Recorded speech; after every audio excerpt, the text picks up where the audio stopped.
Welcome to LV creations. LV క్రియేషన్స్లో ఈరోజు ఇడ్లీ పిండితో పునుగులను ఎలా తయారు చేయాలో తెలుసుకుందాం.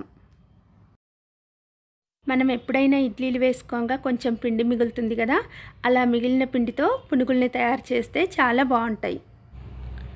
ఇప్పుడు ఒక బౌల్లోకి ఇడ్లీ పిండిని తీసుకొని అలాగే 1 కప్పు గోధుమ పిండిని యాడ్ చేయాలి.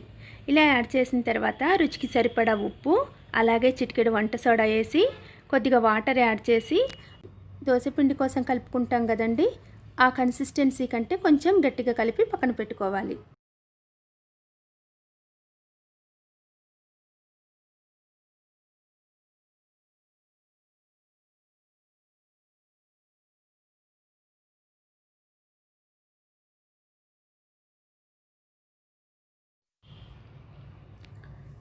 చూస్తున్నారు కదా, ఇలా కలుపుకుంటే సరిపోతుంది. ఇప్పుడు ఈ పిండి నానేలోపు మనం ఆనియన్స్, పచ్చిమిర్చి అవన్నీ కట్ చేసుకుందాం. పిండి ఒక 10 నిమిషాల వరకు నానితే సరిపోతుందండి. ఇందులోకి కొంచెం ఆనియన్స్ ఎక్కువగా ఉంటేనే బాగుంటుందండి. అందుకోసం 2 పెద్ద సైజులో ఉన్న ఆనియన్స్ని తీసుకొని వాటిని చాలా సన్నగా కట్ చేసి పెట్టాను. అలాగే కొద్దిగా కొత్తిమీరని కూడా సన్నగా కట్ చేసి పెట్టాను. కొంచెం చిన్న అల్లం ముక్కని ఇలా కచ్చా పచ్చాగా చేసుకోవాలండి. అలాగే కొద్దిగా జీలకర్ర, 2 సన్నగా తరిగిపెట్టిన పచ్చిమిర్చి, వీటన్నిటిని కూడా మనం ఇంతకుముందు రెడీ చేసుకున్నాం కదా పిండిని, అందులో యాడ్ చేసి బాగా కలిసేలా కలుపుకోవాలి.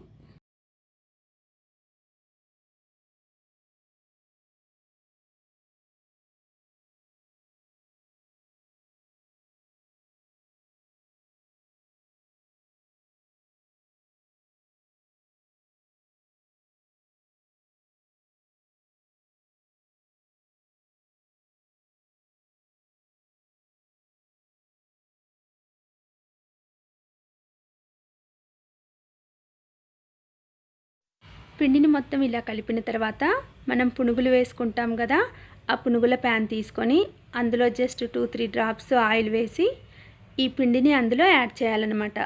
మరీ నిండుగా వేయకూడదండి, ఎందుకంటే ఉడికిన తర్వాత అవి పైకి ఎలాగో వస్తాయి కాబట్టి కొంచెం ఉబ్బుతుంటాయి కాబట్టి పిండిని ఆ పునుగుల ప్యాన్లో హాఫ్ వరకు వేసుకుంటే సరిపోతుంది. ఇలా మొత్తం వేసిన తర్వాత స్టవ్ ఆన్ చేసి స్టవ్ సిమ్లో పెట్టుకొని అవి ఉడికేంత వరకు ఉడికించుకుంటే సరిపోతుంది. ఇంచుమించు ఒక 10 నిమిషాల వరకు ఉడికితే సరిపోతుంది.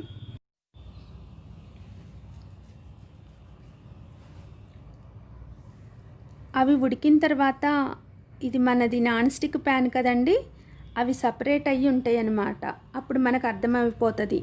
అప్పుడు వాటిని మనం వెంటనే తిరిగేసుకోవాలి.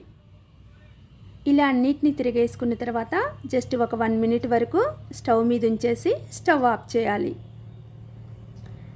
స్టవ్ ఆఫ్ చేసిన తర్వాత వీటిని వేరే ప్లేట్లోకి ట్రాన్స్ఫర్ చేసుకుంటే సరిపోతుంది. అంతే, ఎంతో టేస్టీగా ఉండే పునుగులు రెడీ. ఎప్పుడు చేసే పునుగుల్లా కాకుండా ఇడ్లీ పిండితో ఇలా పునుగుల్ని ఒక్కసారనే ట్రై చేయండి.